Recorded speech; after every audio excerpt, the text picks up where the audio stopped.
les quede la grabación y enviársela más tarde. También entonces miramos lo siguiente.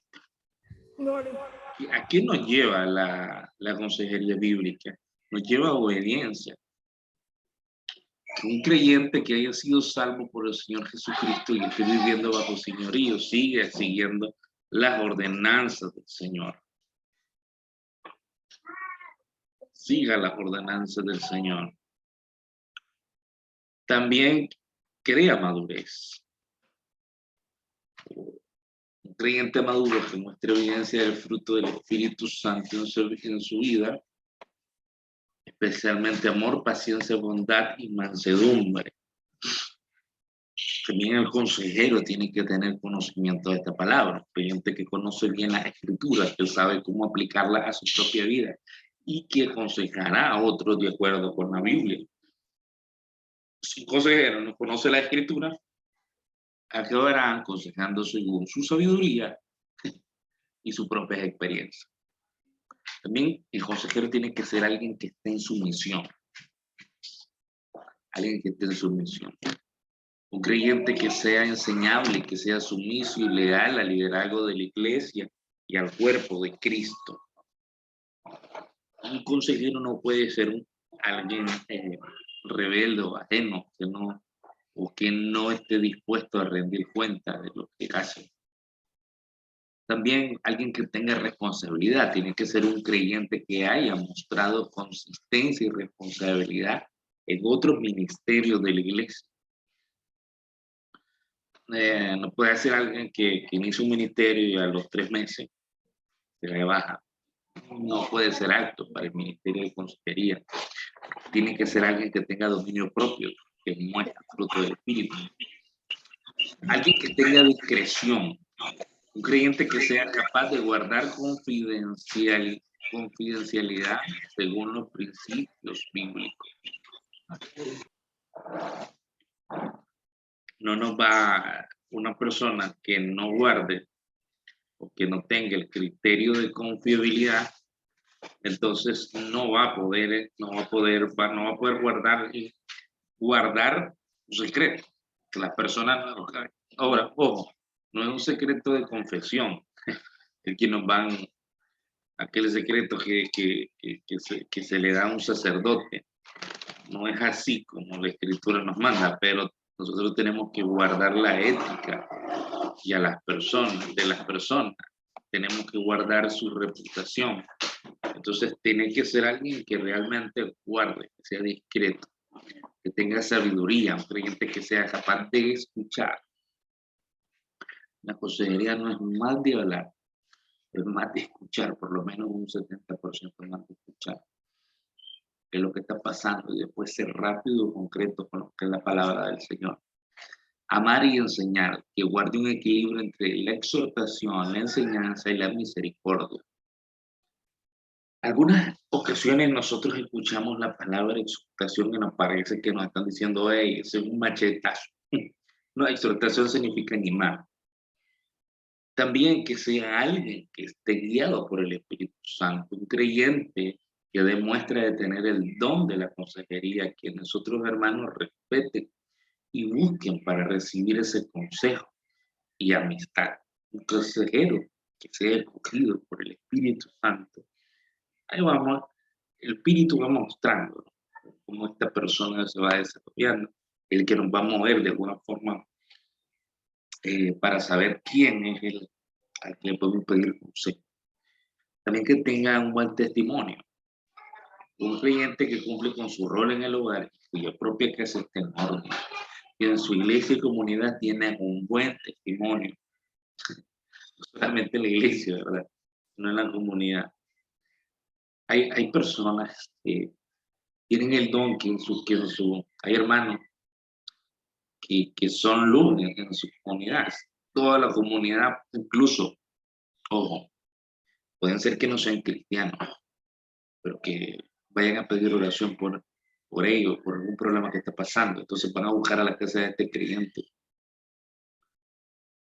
Una de las cosas más importantes que nosotros tenemos que saber en la consejería bíblica no podemos despreciar a nadie, sea mormón, sea testigo. Tenemos que aconsejar. ¿Sobre qué? Sobre la escritura. Porque es el mayor de los borrachos, el mayor de los drogos. No, lo tenemos que aconsejar con la escritura, presentar el plan de salvación en ese paso.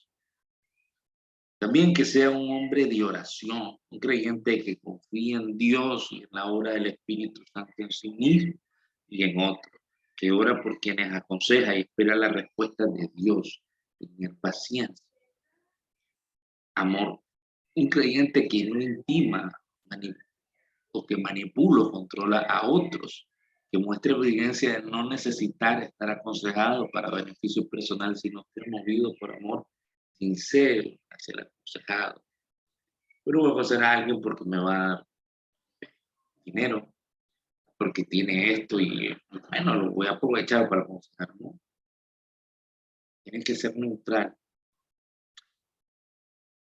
alguien que sea centrado en Dios, un creyente que procura que sus aconsejados no sean dependientes de él, sino de la palabra y el Espíritu Santo. Ahora, yo un consejo que le doy en estos casos. Yo tengo, gracias al Señor, yo soy psicólogo. Entonces hay hermanos, incluso, me han buscado a mí por ser psicólogo y no por ser cristiano. Entonces siempre yo les decía, bueno, mire hermano, discúlpenme, yo principalmente amo mi carrera, sé a dónde llegan los límites, sé cómo va a funcionar, pero el consejo que usted necesita principalmente es de la escritura y hay herramientas en la psicología que son buenas, que las vamos a usar. Si usted tiene que buscar realmente a un siervo de Dios y no un psicólogo, en este sentido, porque su problema también puede ser espiritual, puede ser de dominio propio, y usted tiene que buscarme a mí como hermano en Cristo. Yo sé que hay cosas que la gente dice, bueno, que el psicólogo no sirve. Tienen conceptos errados de la psicología. Freud realmente fue la parte de marketing de la psicología, pero hay muchos avances en la psicología que no dan aporte. Incluso hay muchas escuelas teológicas que rechazan a la psicología, hablan mal de la psicología, pero uno lo mira utilizando las herramientas de la psicología. Ahora, no es el que va a aconsejar un psicólogo, sino un cristiano ejerciendo o teniendo herramientas de la psicología. Porque muchas veces pasa lo siguiente, o sea, bueno, la psicología es mala en todos estos aspectos. ¿Por qué? Porque son hombres que no creyeron en Dios, no necesariamente todos.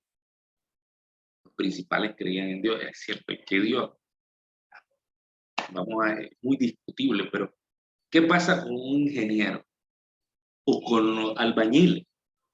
Bueno, posiblemente los albañiles no son cristianos y usted dejó que construyeran su casa. Posiblemente el arquitecto que diseñó la iglesia, que diseñó una casa, no sea cristiano. El médico que consultamos diario, ese médico, ¿qué pasa con ese médico? Su escuela, su cátedra es evolucionista. Y eso quiere decir que no lo vamos a consultar. Tenemos que saber que nosotros tenemos que tener una mente concreta antes. Tenemos que llevar a las personas a Dios utilizando diferentes herramientas. Diferentes herramientas. Por ejemplo, como les dije, va a llegar un momento que las personas tienen que visitar un médico. Hay casos que a nosotros se nos salen de la mano, lo tenemos que trasladar a otros. Pero principalmente voy a lo siguiente, es en la relación principal que tiene que tener una persona con el aconsejado y con el consejero, que se podría decir que es una triada también, y es así.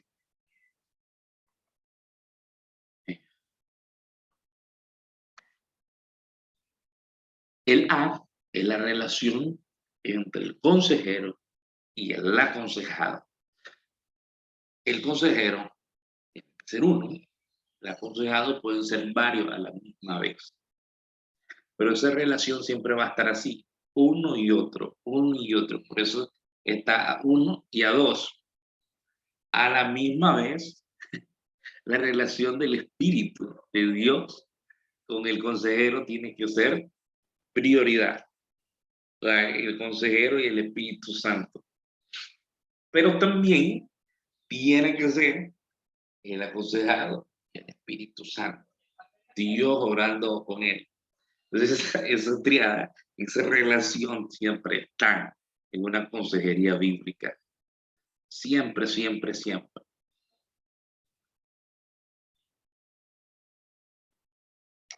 Ahora vamos a ver algo que se llama las tres patas del ministerio. ¿Quiénes son los que lo ejercen?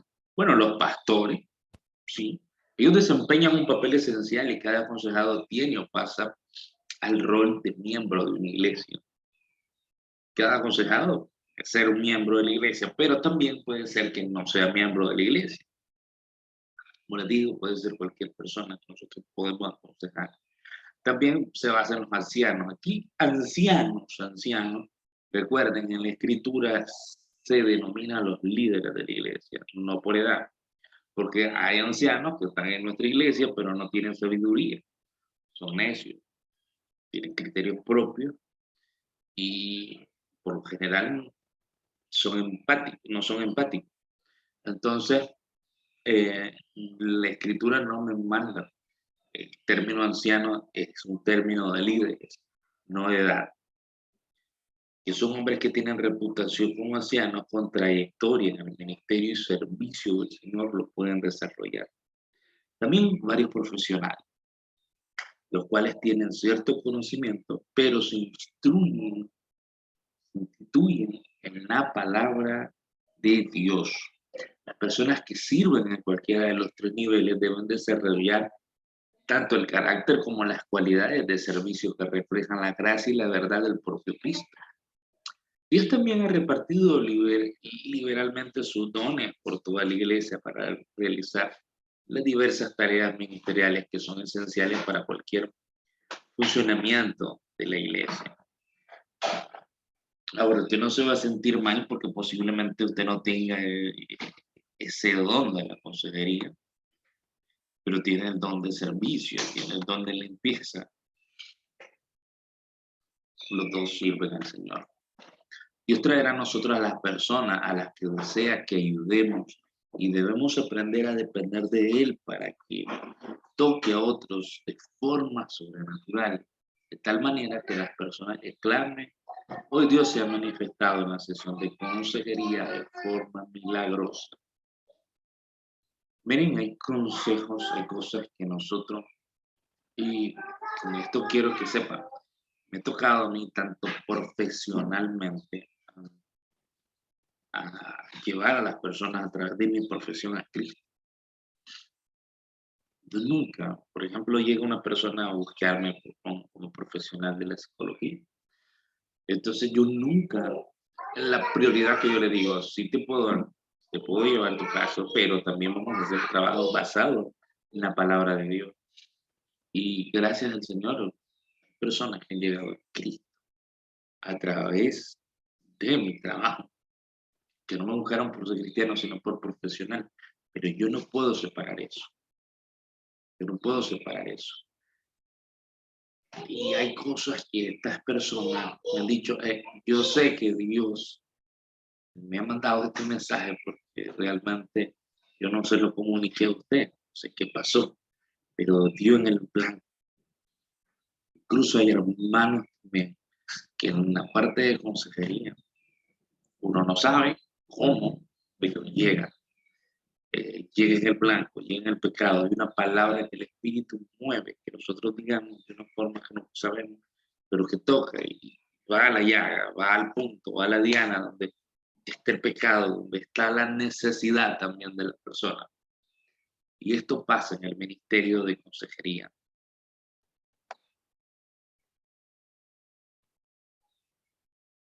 ¿Qué tenemos que quitar del,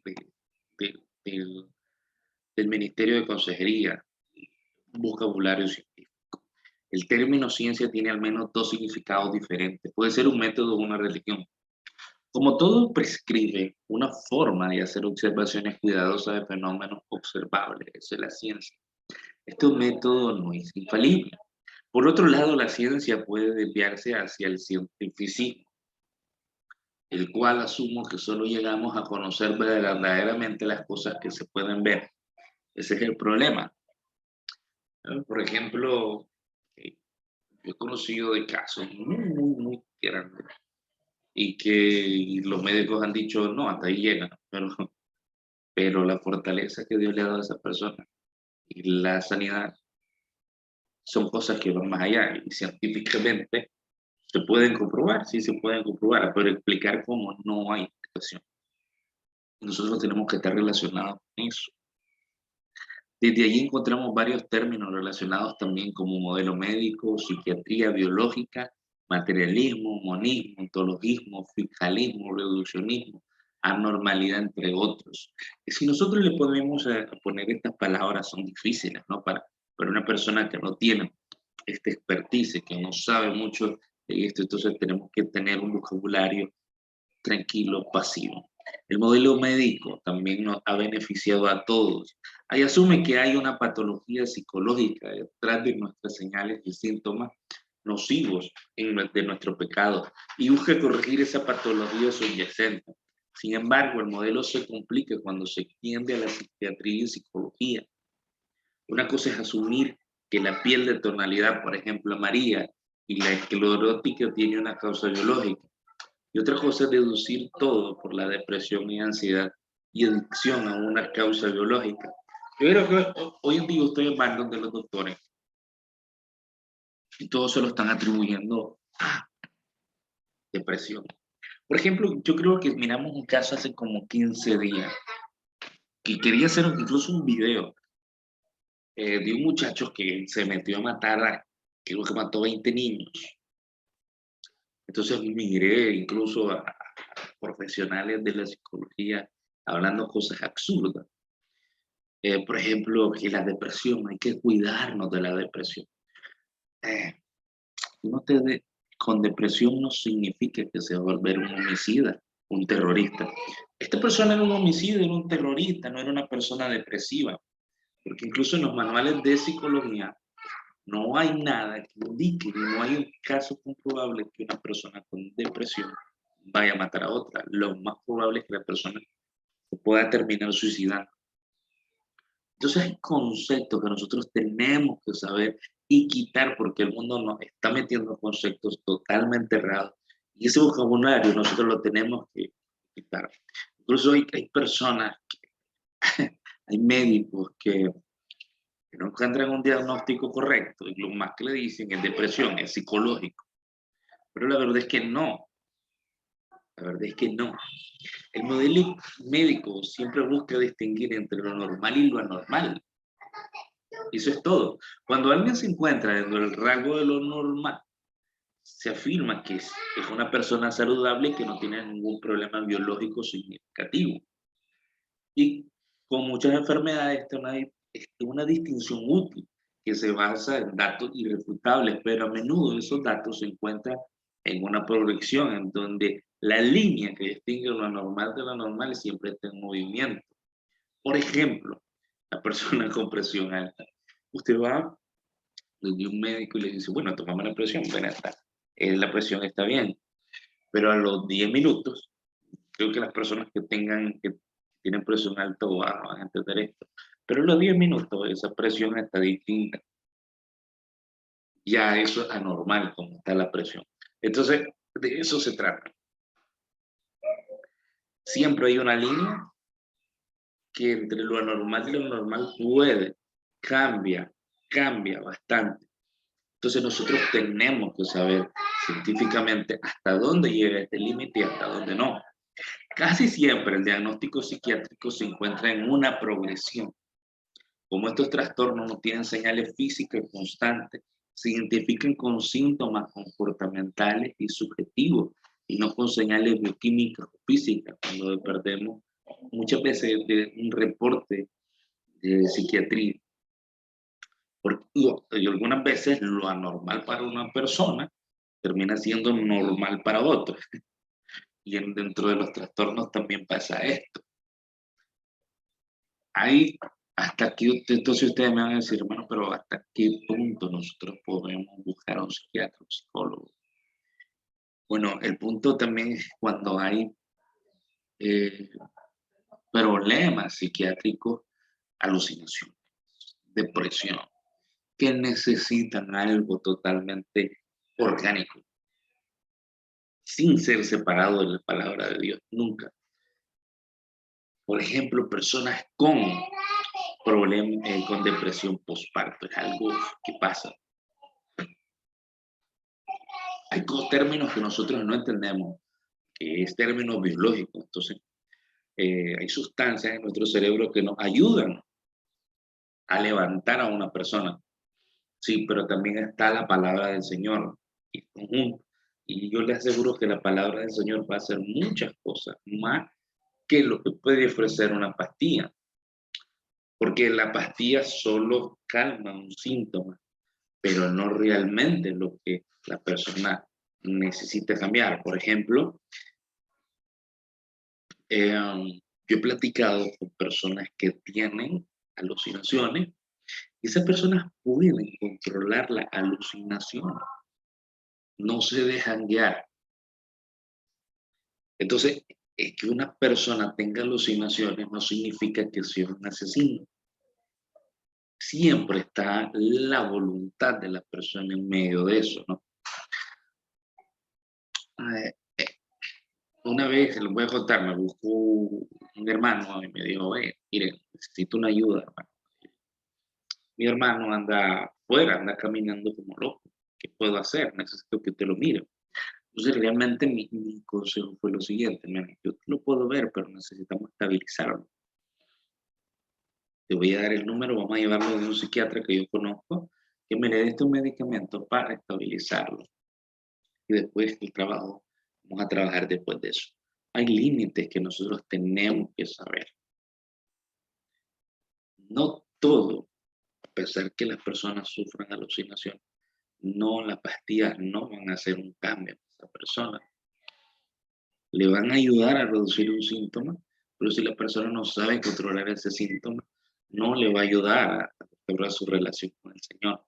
Una Panadol no te puede restaurar emocionalmente como te sientes cuando andas con una calentura, aunque te quite la calentura, pero emocionalmente andas mal. Entonces, de eso se trata. También el monismo ontológico es una suposición o establecimiento más básico de la humanidad. Perdón, aquí me puse. Aquí el monismo, esto lo vamos a ver más adelante. Esta es la que se me movió. El monismo es la creencia que somos un solo cuerpo. Y dentro del cuerpo no hay alma, no hay espíritu, somos una sola cosa. Entonces hay un contraste físico entre lo espiritual. Vamos a hablar un poco, después vamos a hablar sobre esto, sobre el vocabulario psicológico. El término psicológico tiene un rango amplio de significado e incluye personalidad, el comportamiento, el pensamiento, las emociones, las percepciones, el aprendizaje, la motivación, las habilidades intelectuales o cualquier malestar personal que se pueda resolver con terapia conversacional. Bien, nosotros, por ejemplo, eh, hay estándares hay estándares para ver cuál es la parte intelectual de una persona. Hay personas que sufren discapacidad intelectual.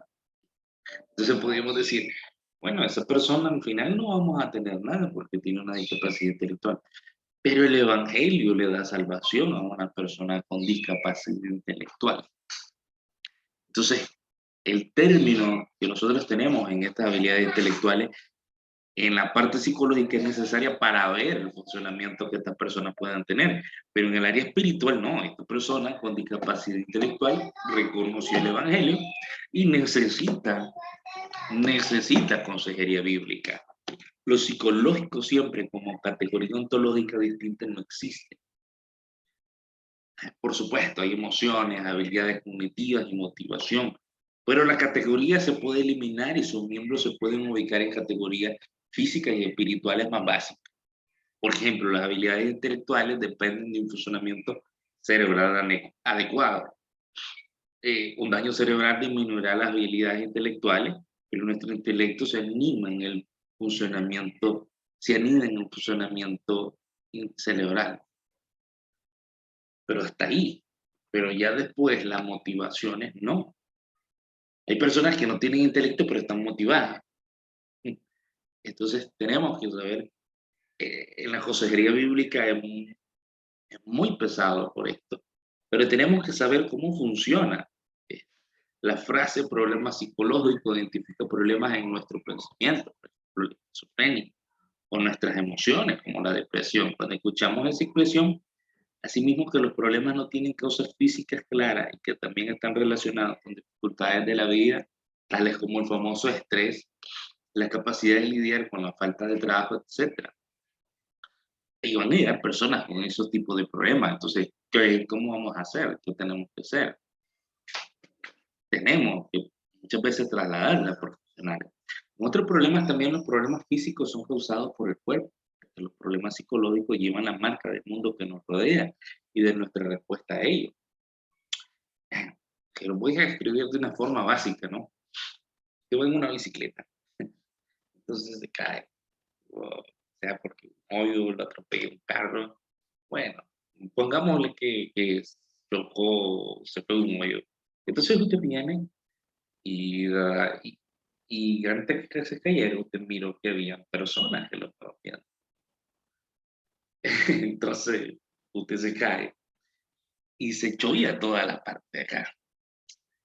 Pero ese es solamente el problema físico de la caída, es el dolor. Pero la vergüenza que pasó y es otro, otro tipo de problema que lo tenemos que pasar. Entonces, a esto se va refiriendo. O sea, no solo son problemas físicos, también problemas psicológicos que hay. Y lo tenemos que abordar, tanto la cholladura como la vergüenza que pasé haciendo esto, porque ya no voy a querer ver a esta persona. Y lo miramos en cosas claras. Por ejemplo, personas viven años con cáncer y no se dan cuenta. El problema es cuando se dan cuenta, se dejan caer. Entonces, siempre lo mental siempre me va a afectar acá. Siempre, siempre, siempre. Esta distinción en todo eso se ha conocido como orgánico funcional. Siempre son seres orgánicos funcionales. Un problema orgánico es bastante claro, tiene una etiología física, cambios anormales en estructuras corporales. En el problema funcional, las estructuras corporales están intactas, no se ve nada que esté mal físicamente y se espera que los principales contribuyentes a un problema no se encuentren en una patología física. ¿Qué le quiero decir con esto? Por ejemplo, eh, hay personas que tienen un cáncer hepático. Entonces, este cáncer hepático va avanzando, ¿no? Y las personas pueden sufrir alucinaciones, pero realmente eso me hace ver que es por un cáncer hepático, no por otra razón. Pero cuando pasa esto, ya me indica que hay un proceso que va adelantado en el cáncer hepático y que es irreversible. Entonces, hasta ahí llega el problema físico. ¿Y qué le tengo que dar a estas personas para que deje de alucinar? Porque el problema es lo siguiente. Escúchenme, hermano. Por ejemplo, la mayor parte de personas con esquizofrenia no se mueren por esquizofrenia, se mueren por un cáncer hepático, porque las pastillas son muy fuertes y desarrollan cáncer hepático. Pero, ¿qué pasa si le damos a una persona pastillas para no alucinar cuando tiene el cáncer hepático? Le acelera el proceso, ¿verdad? Eso es básico. Entonces, tenemos que saber cómo actuar. Y ante muchas funciones como esta, nosotros tenemos que llevar la palabra de Dios, porque a nosotros nos parece, créanme, por experiencia se lo digo, pero personas que están en esa posición no escuchan la palabra del Señor, pero sí lo hacen. También hay conceptos que tenemos que borrar, por ejemplo, demencia. La demencia no es andar eh, con, con problemas sin desnudo en la calle, esa no es demencia. La demencia realmente es lo siguiente, es la capacidad de nuestras funciones cognitivas. Por ejemplo, la demencia senil, no es que la persona alucina, no. La demencia senil empieza que por su edad empieza a dejar de recordar, a que tenga relajación de esfínter, o sea, que se empiece a orinar, a defecar, ya no se pueda valer por sí solo. Esa es realmente es una demencia. Hay otros problemas que me causan demencia, como les dije, cáncer hepático, pero no una depresión. Una depresión no me causa demencia. Eh, entonces, hay conceptos que nosotros tenemos en la consejería bíblica que saberla correctamente para no estar vacilando que las personas le vayamos a dar un consejo que realmente sea como un consejo del mundo y no un consejo de Dios. En el vocabulario bíblico tenemos lo siguiente. El aspecto distintivo del vocabulario bíblico es que todas las palabras se relacionan con Dios. La Biblia presupone que es imposible estudiar a los seres humanos de una forma aislada, así como lo toma también la psicología. Ahora, el pecado. La mayoría de cristianos pueden estar de acuerdo en que el pecado es una desobediencia y una violación intencional a la ley de Dios. Pero la verdad del pecado instruye mucho más.